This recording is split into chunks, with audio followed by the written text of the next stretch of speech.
નમસ્કાર મિત્રો, આજના વિડીયોમાં આપણે આવી પહોંચ્યા છીએ બનાસકાંઠા જિલ્લાના લાખણી તાલુકાના ગેળા ગામે, જ્યાં 750 વર્ષ જૂનું સ્વયંભૂ શ્રી ગેળા હનુમાનજીનું પ્રાચીન મંદિર આવેલું છે. અને આ મંદિર લાખણીથી માત્ર 4 થી 5 કિલોમીટરના અંતરમાં ગેળા ગામે આવેલ છે. શ્રીફળ મંદિર તરીકે ઓળખાતા મંદિરના ઇતિહાસની વાત કરું તો વર્ષો પહેલા અહીંયા ખીજડાના ઝાડ નીચે દાદાની આ મૂર્તિ સ્વયંભૂ પ્રગટ થઈ હતી.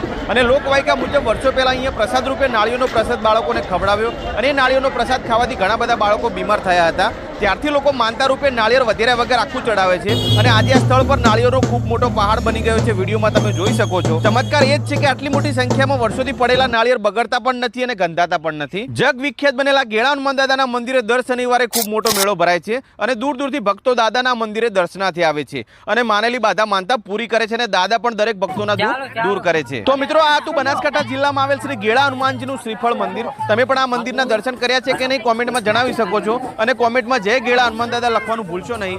જય બજરંગ.